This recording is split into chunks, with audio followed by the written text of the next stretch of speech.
All right, good afternoon, everybody, or good morning, or good evening from wherever you're joining us from. As you've heard, my name is Shira Mchivi, and I'm Business Development Manager here at BioInnovate Africa. And welcome to this webinar. We're just going to have a very brief overview of what this call is all about. And then we shall delve into question and answer because we want to hear more from you. So briefly, I'll just mention about what we do at BioInnovate for your information, but this has also been included in the call. And then we'll talk about the call, the evaluation process, the call requirements, and then we shall go into a Q&A session. So BioInnovate is a regional innovation-driven initiative or network, which is stimulating a bioeconomy in Eastern Africa. And our work is mainly regional, mainly because we work across 8 countries now in Eastern Africa. Those are the ones that are here: Burundi, Congo, Ethiopia, Kenya, Rwanda, Tanzania, South Sudan, and Uganda. So we focus most of our work around innovation, and we usually understand innovation as the use of knowledge, ideas, technologies or processes to bring added value to target groups within a specific context.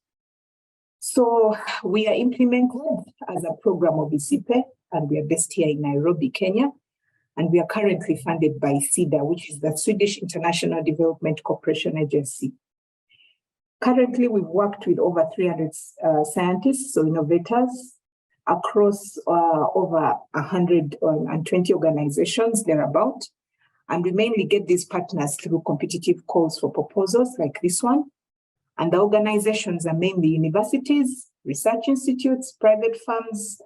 Here we include private companies, not-for-profits, community-based organizations, and government agencies, among others. So what do we do at BioInnovate? So BioInnovate supports scientists like this one here. This is one of our supported scientists who, had a very interesting idea of using clean planting material, which was mainly sweet potato.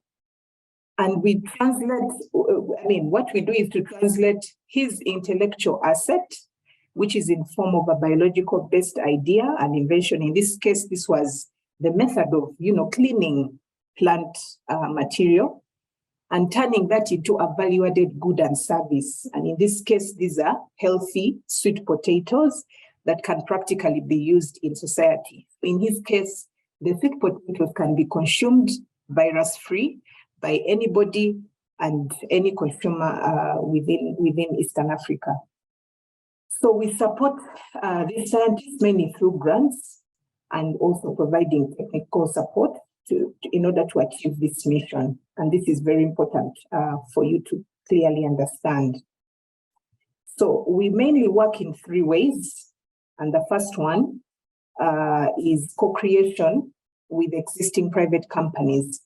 And this one really involves co-creation of value-added goods and services where scientists collaborate with existing private companies to co-develop value-added products. And then the second one is creation of new business prospects, where we support development of new bio-based enterprises through professional business incubation. And that is the main reason why we are here. Previously, around May last year, we put out a call which was addressing the first point of co-creation with existing private companies. Right now, we have another call, this one on early-stage bio incubation projects, which is going to address creation of new business prospects.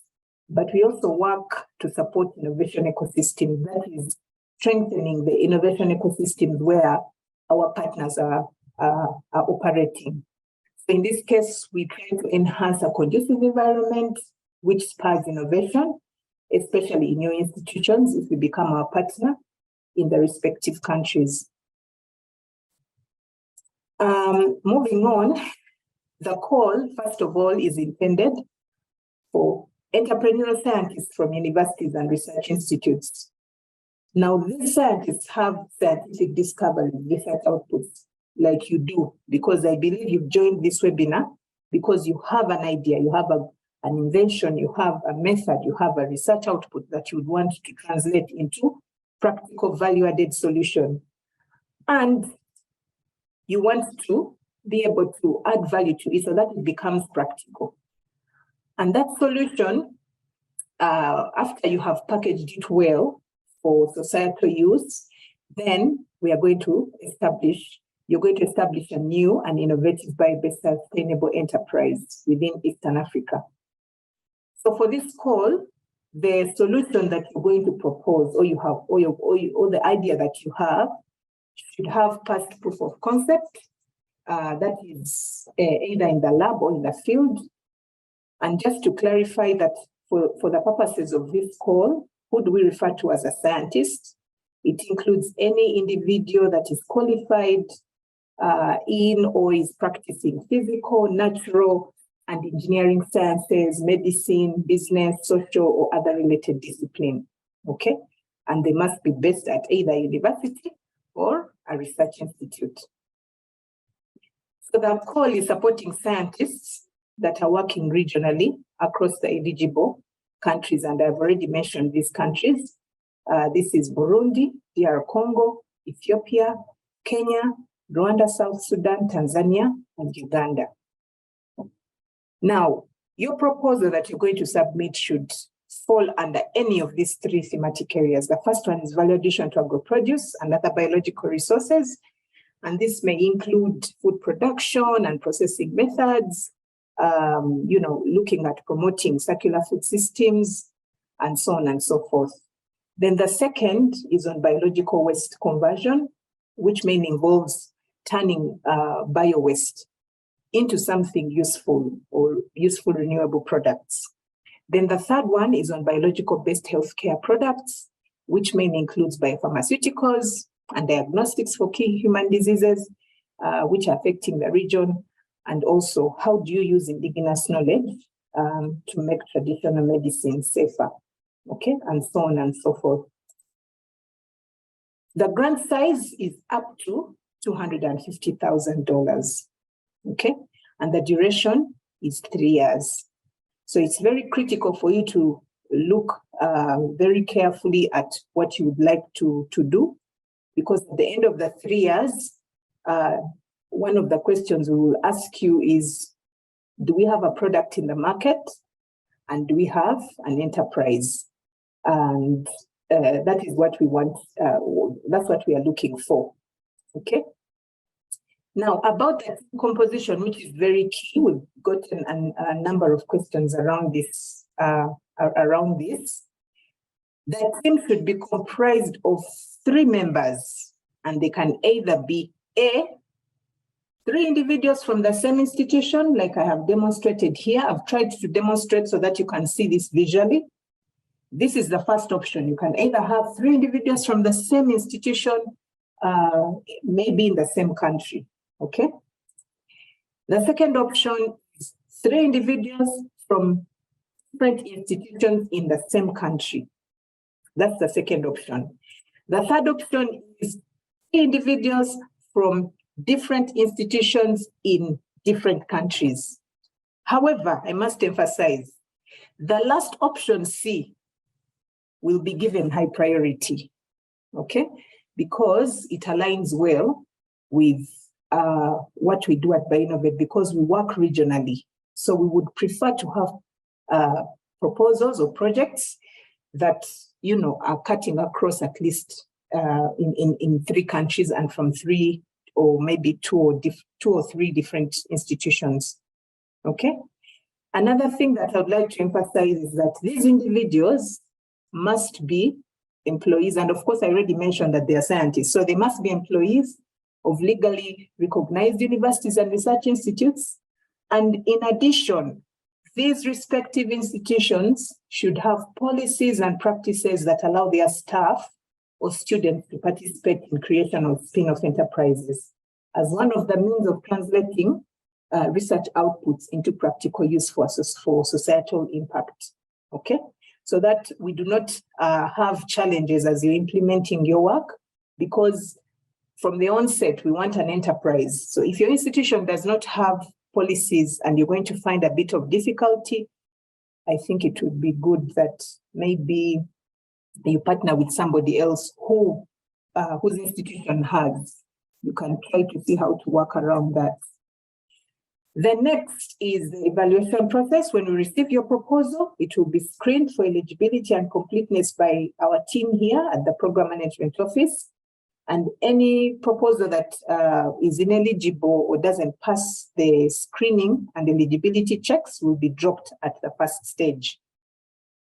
Then those that pass the eligibility and screening will be reviewed by at least 3 experts per proposal. And these experts will make their recommendations. So the Program Advisory Committee will now review what the experts have recommended, but also make their own review, their own independent review of the proposals, and then they'll select those that will be funded. So the other thing I want to mention here is that this whole evaluation process will be done every 3 months until all the grants are filled. Second last is the evaluation criteria. I think this is pretty straightforward, and we have also clearly highlighted it in the detailed call. Regional relevance, how is it beneficial to the region? Whatever you're proposing, is it innovative? Is the need well articulated? What is the expected impact, or what is the potential market of the proposed solution? It has to be clearly articulated. And then, of course, how is it contributing to reducing carbon emissions and improving biodiversity conservation, among others? And then, of course, the team must be multidisciplinary, diverse, and have some good gender balance. So with the requirements, first of all, you must have a fully completed proposal, maximum 10 pages, including references. We don't want to have, large documents. So it should be very brief and precise. A results matrix using the template that was provided to you. A project budget and matching fund using the templates. And then you must provide us with your proof of legal status of your institution, whether it's a charter or any form of registration document will be sufficient. And then you will also provide us with your latest audited financial statements and a signed letter of support from the head of the institution from each of the 3 partners. And then a 2-page CV of the individual members in the team. So finally, how do you apply? It's also pretty straightforward. First of all, you must complete the proposal in English using the template that was provided to you. It's a Microsoft Word document, and that is the one which you have to submit that has to have maximum of 10 pages. And then when you complete, you should submit your proposal through the online system. And the link was also provided.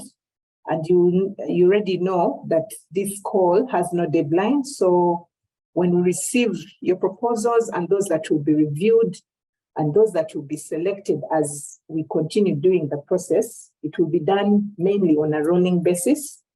That will be done until all the available grants are awarded. And we shall definitely be making this information public through the website, and that's how you will know. So thank you very much, and I think we can now move to Q&A. So back to you, Berlin. Thank you, Shira. So we can, on the question and answer session, we only have 1 question. I encourage you all to post your questions here and also raise your hands.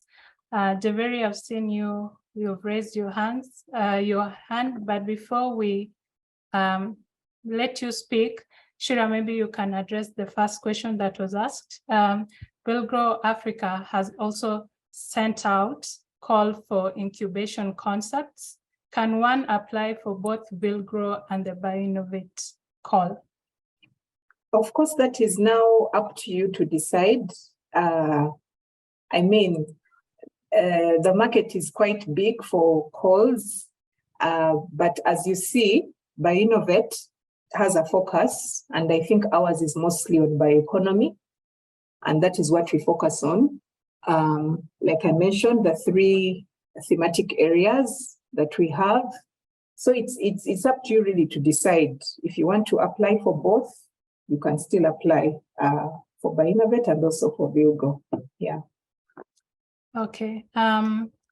This still the same attendee, Peter Odhiambo. He's also asking, or he's commented, audited institutional financial report was not mandatory in this call.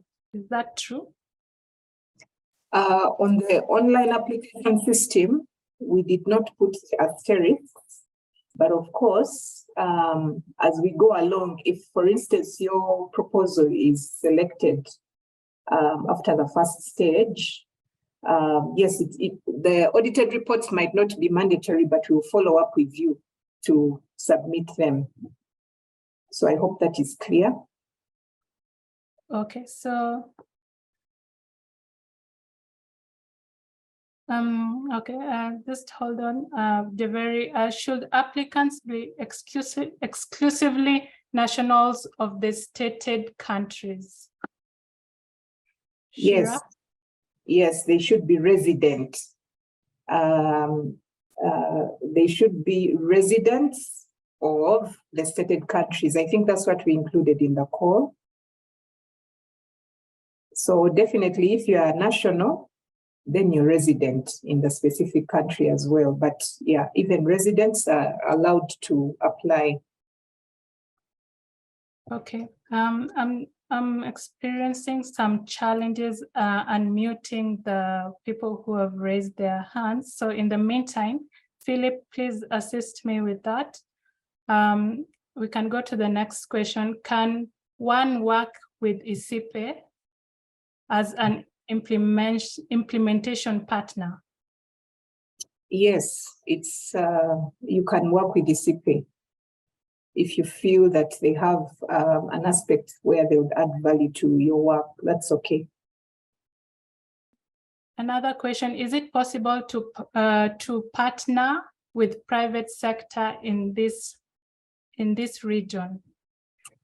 For this call, private companies are not they are not allowed to participate as a team. When you read the call carefully, we mentioned that the 3 individuals should be from a university or research institute only. The previous call, which was focusing on innovation collaboration projects, is the one where we had private sector participating as partners or as team members. But in this call, this is exclusively for universities and research institutes. And the purpose is for you to establish an innovative, bio-based, sustainable enterprise, okay, that is coming out from your work from the university. But if you wish, you could maybe include them as a collaborator if you want, but they will not receive funds from icipe. Okay, thank you. Before we address questions raised by somebody named HP, Javeri Boniface, I've allowed you to talk. Please unmute yourself and ask your question. Thank you very much. I have 2 questions. One is on audited financial statements. Maybe on the application, on the portal, in a situation where we are not able, or the applicant is not able to provide audited financial statement at the moment, so what are we supposed to upload? Because without uploading anything, I think it won't be submitted. And then the other question is on the definition of a scientist.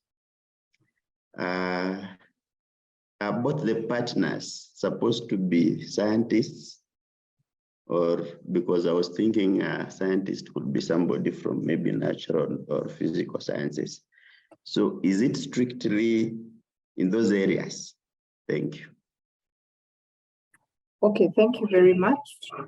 With regard to the audited financial statement, what you can do is to upload a letter of commitment in the meantime, indicating when you would submit or when you expect to submit your audited financial statement as part of in that field that we have included on the portal, if they are not available right now.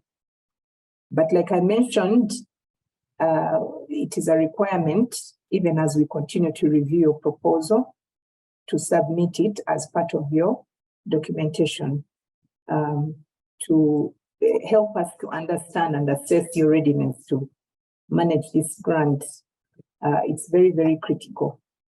So in the meantime, you can just submit a letter of commitment, but should your proposal be selected, then be ready to submit it as required. Then the second question about the science, I think the definition also includes what you've just mentioned. Anybody practicing,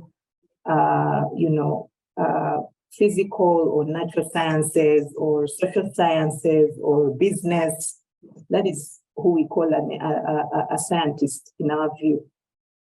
So you're correct in that regard. Thank you, Shira and Javeri. So we can go to the question that was asked earlier. Shira, the team should be multidisciplinary and diverse, including a balanced presentation of men and women. Is the gender balance from the 3 core members or from all the team, including the collaborators? Well, try to organize yourselves in a way that the core team, the 3 individuals, are well balanced. That will be up to you to decide. But of course, you need to take into consideration complementarity and how you're going to work together. For the collaborators, really, that is up to you. But like I mentioned, in addition to what I mentioned, the collaborator maybe could be bringing an expertise that the 3 of you do not have, okay? And they're bringing it to support, any gap that might not be there. But please take caution that we're not going to fund them except to facilitate them in one way or the other, as may be required. To be able to do some of the activities.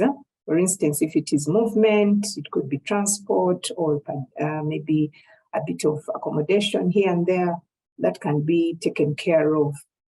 But for this particular call, wouldn't advise you to bring on a collaborator unless there is really a very, very good reason as to why they should come on board. Yeah. Okay.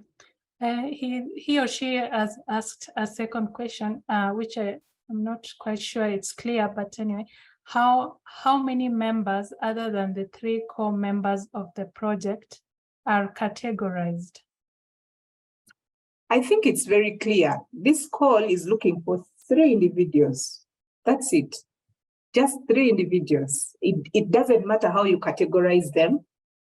Like we said, they must be from a research institute or a university. So it is up to you to decide how you want to organize yourselves. But at the end of the day, you're going to create or establish a company, a sustainable bio-based enterprise that is spinning from your work. Okay, the last question, he or she says, sometimes files become large to upload in the online system. What do we do with it? Okay, so what you do, if you have a file that is larger, you can just send us an email and alert us and let us know so that we can help you because I cannot pinpoint one example, but just send us an email so that we can address it on an individual basis. Okay. Remy Shiundu, I've allowed you to ask your question. Please unmute yourself. Okay, thank you. My question is very brief. Just wanted to know the minimum qualifications for team members. Thank you. We don't have any minimum qualifications for this call, but obviously if you're an employee legally in a legally registered research institute and university, then obviously your university has kind of determined the qualifications that you have, right? So we wouldn't want to be very specific, but we shall go along with the fact that you're employed by your university, so you must be qualified at a certain, up to a certain level. Okay, thanks. Ashira, there's another question from Buluto. Will the team be considered if some team members are within the eligible African countries and another is abroad?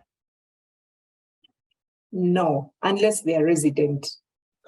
If the person who is abroad is a resident of any of the Eastern Africa countries and the work that you're going to do is within Eastern Africa, then they will be eligible. But if they are based and resident abroad, they will be ineligible. Okay, Gabriel, I've allowed you to ask your question. Please go ahead. Thank you for my presentation. I have one question. For example, for research products, if you have research products and you would like to scale up them, is total funding enough to establish an enterprise? Sorry, can you come again because your sound is so low? I've not been able to hear you. Can you hear me now? Yes. Okay. If we want to scale up our research products like mass production, so is the funding enough for to establish an enterprise? The total funding is 250, right? Yes, $250,000. USD. Yeah. So is that enough to establish an enterprise? I think it's more than enough in my view. What do you think? Okay. Because sometimes. But our focus is really establishing the enterprise is part of the activities that will be supported, right? But if you're talking about scaling up, our focus is mostly helping you to move from the lab.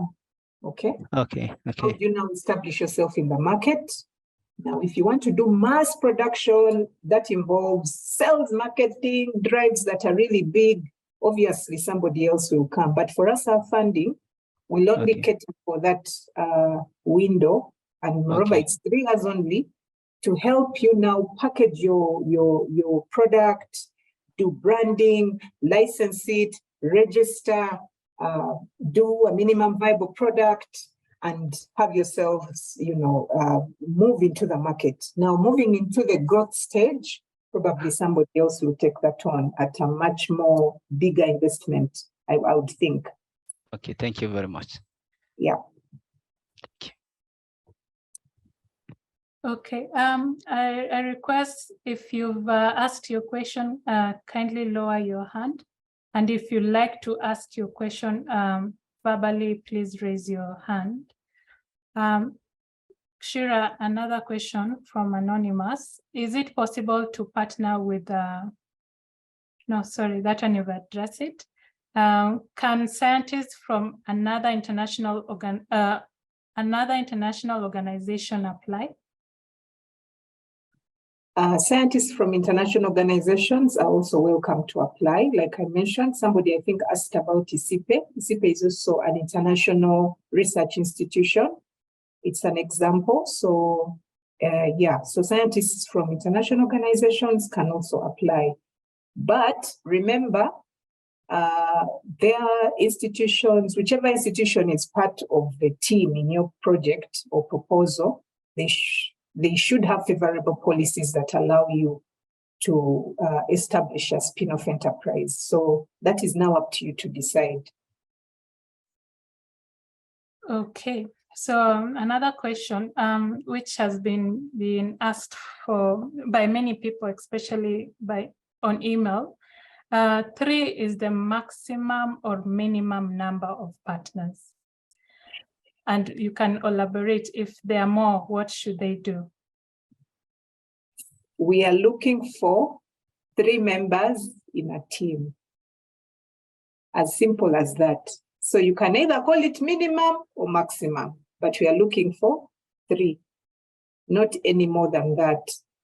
However, if you want, in your particular institution, you could also have other people that would support in the respective institutions where these 3 are coming from. So it's still okay, you can list them, but the core team members are the 3 individuals. Okay. Feel free to raise your hands. I don't see any hands raised. Shira, there's a question from Eric Okola. He's asking, are government authorities also eligible? There is emphasis on university and research institutes.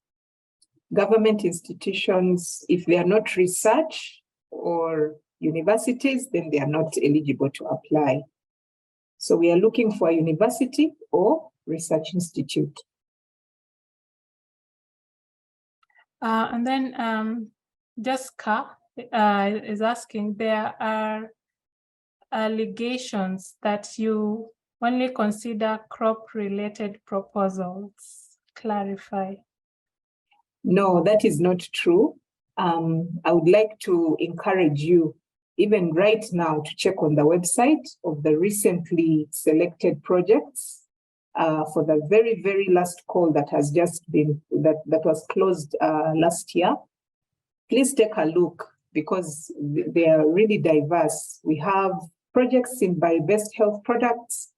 We have projects that are working on waste conversion.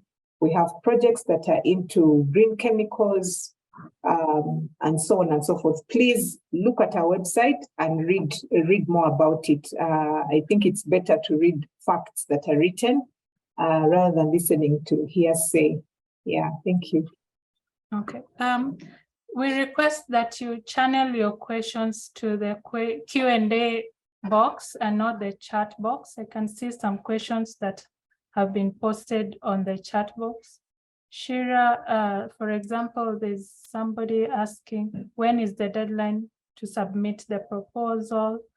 And then Tony is also asking, did you say 3 people or 3 member organizations? Okay, like I mentioned earlier, this call doesn't have a deadline. It is open until all the grants are fully taken up. What does that mean? Like I mentioned, we'll be doing evaluations every 3 months. So for instance, the first evaluation is going to happen at the end of March for those that we have received since the call was open in November. Then the next evaluation will also take place at the end of June, like that.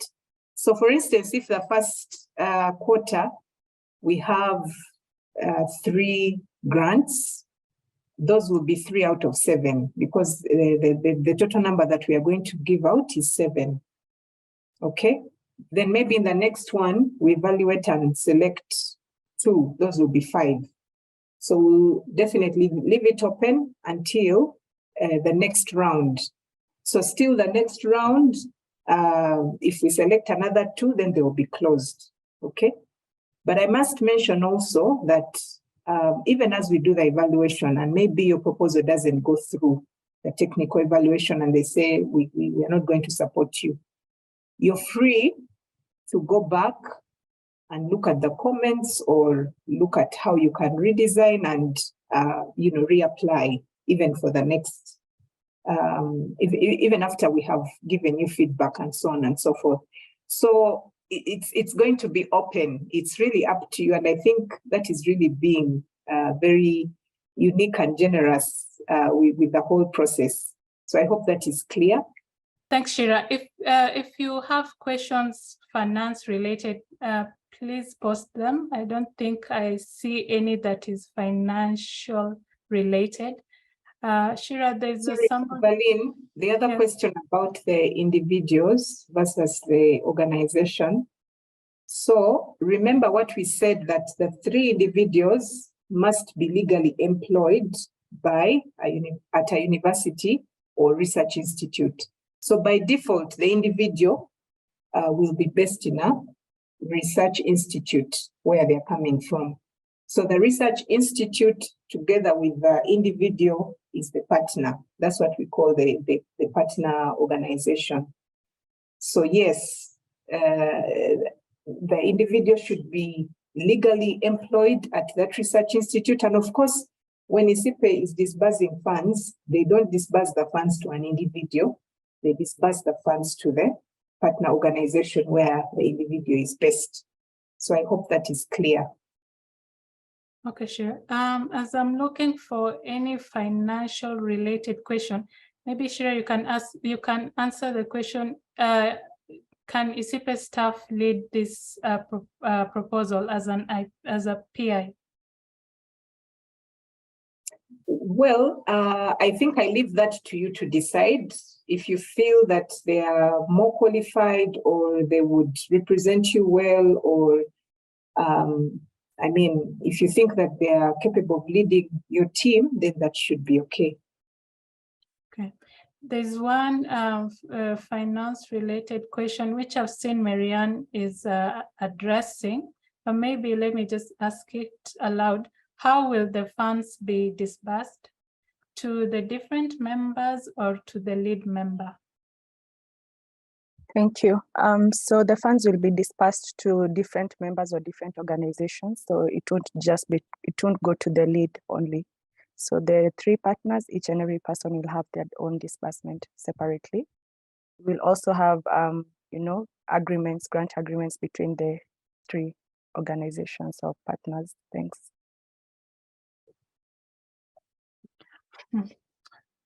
Shira, there's another question here. Does the gender balance consider those who refer to themselves as transgender? Well, I think I leave that to you to decide. But whichever way you want to organize yourselves, please have some kind of gender balance. Okay. And then there's this question: is the research funding enough to establish an enterprise? Research outputs, demanded products, scale up for commercialization. I'm sorry, can you repeat that again? Is the research funding enough to establish an enterprise?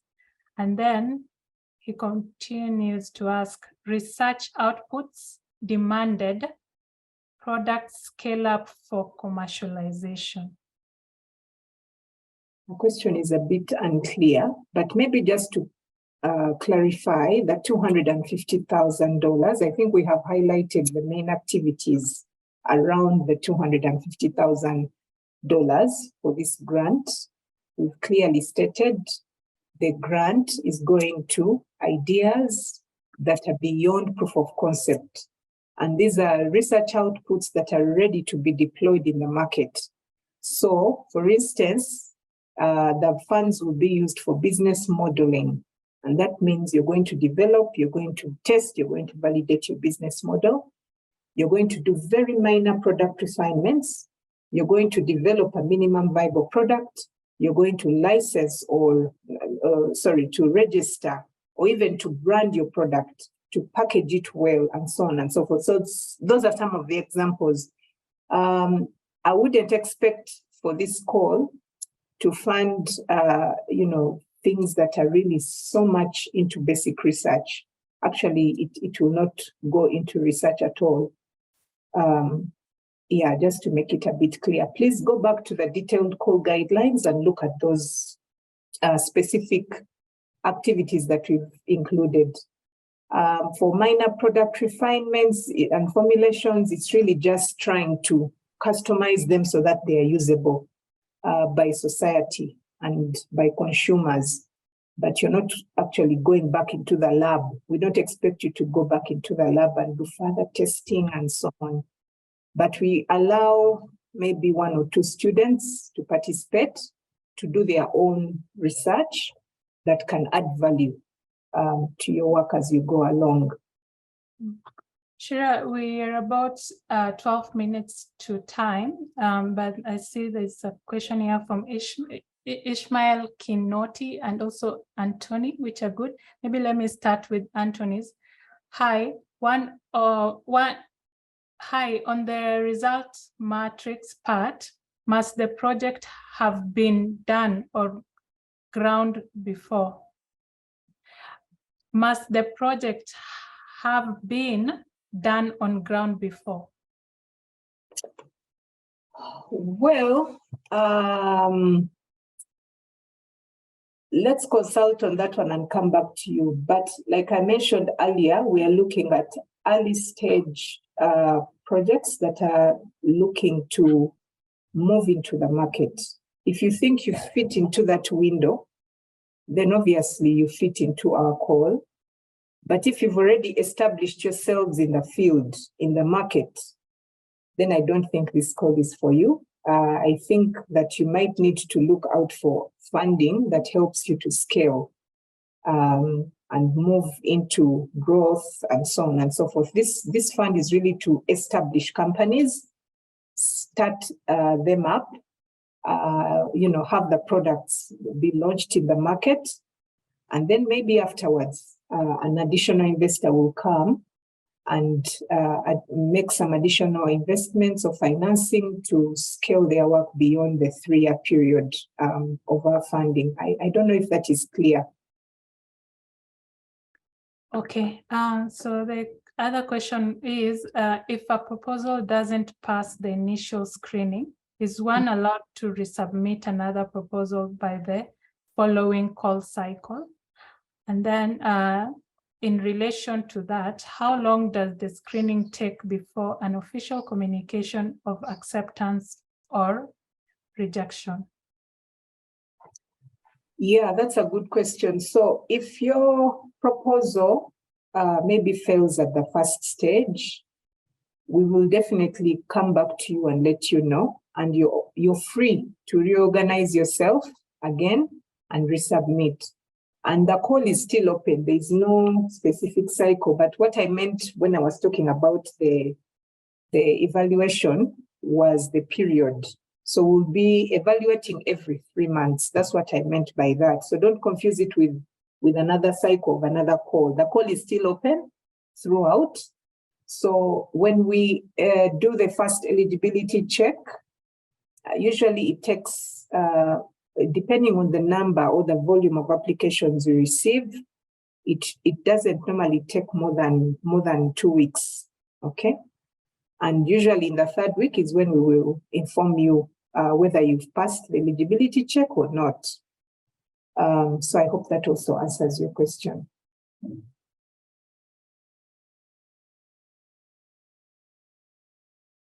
Sorry, Berlin, you're muted. Sorry. So there's this question, is the 250,000 USD funding per year or the total amount for the 3 years? 250,000 US dollars is the total amount for the 3 years. Okay. I think I'm just looking for the question because Peter, I think these are just comments to the attendees. Oh, there's another one. Dear Peter. Oh, I think they were just answering their own questions among themselves. there's another question. We have discovered an indigenous technology which have been in a community. However, the technology has effects on societal health, climate, and the users of the technology. We have planned to modify and redesign the technology in ways that can reduce its impact on deforestation and societal health. Could we apply for the fund? Well, we hope that you have been able to test that it works, because the fund is not going to allow you to test that it works during the implementation period. So whatever it is you've discovered, it must already be past proof of concept and ready to roll out. That is the guideline I can give you for now. Thank you. Okay, and then there's another. Okay. Peter, I've allowed you to ask your question. We have limited time. Please ask your question. Peter Odhiambo, unmute yourself.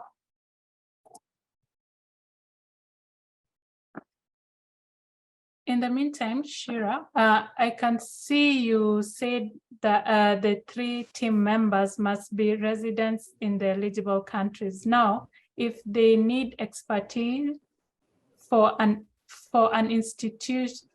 institute which is in France, for instance, how can the team include the members of the abroad institute? I don't know what exactly this person is looking out for, but we encourage you to send an email so that we can address your issue individually. Okay. Peter, you can ask your question. Hello, can you hear me? Yes. Yes. I just sent something in Q&A. Those were the important informations on the application template. And those were the documents that we submitted. So the other ones that Shira has outlined, like, were not there, unless you request them during the screening process. Okay, maybe she can clarify. Yeah, so thank you, Peter, for your question. When you look at the online application form, we included, for instance, the signed letter of support from the head of the organization that is included, the legal status of the organization, you're supposed to upload that, and also the latest audited financial statement, okay? Yes, in the detailed call guidelines, we had a list of all those documents. But when you go to the online application form, which we also requested you to have a look at, each of your partners was required to also upload those. However, it is no worries at all. The call is still open. If you missed uploading those documents, you can still submit them along the way. Or if you did not, and definitely, like I said, we did have an asterisk, and your proposal goes through the first stage, for instance, we will follow up with you individually so that you submit these documents. Okay? Okay. Okay. Yeah. Okay, Shira. I don't know if we need to give the finance team a few minutes to just air any concerns that they may have, because we don't have any finance related questions so far. But there's also one more question from Paul. Is it a must for the 3 participants to be from different countries, or they can be from institution based in the same country? I think you addressed that, but just respond to it quickly. Okay, so I said that you can have 3 individuals from the same institution in the same country, or you can have 3 individuals from different institutions in the same country, or the third option, You can have 3 individuals from 3 different institutions from 3 different countries. It's up to you. However, we shall prioritize the last one. 3 individuals from 3 different institutions from 3 different countries, because that aligns very well with BioInnovate, because we are regional in nature. We would want to have 3 different institutions in 3 different countries. So it is up to you to decide. Okay. Thanks, Shira. We've addressed all the questions that have been raised on the Q&A section. I don't know if Marianne, would you like to just make a comment or two about finance related to this call, finance points related to this call before we close? We have 2 minutes left. Okay, thanks, Valin. Good afternoon, everyone. So I think we only had 3 questions for the finance section, but otherwise, just to emphasize that maybe as you're preparing your budgets, have fully costed budgets, make sure that you put in the best possible estimates, put in costs that are verifiable and very reasonable and can be justified, you know, costs that would comply with the requirements of sound financial management, and basically just maintain good practices as you're doing the budget. So I think that would be all for now from me. Thank you. Okay, thank you, Marianne. So we have 1 minute left. Shira, do you want to make any comment before I make the final closing note? Yeah, just to encourage you to read the call in detail, and please feel free to send an email if there is anything that we haven't addressed, bioinnovate@icipe.org. Drop us an email so that we can respond to your question.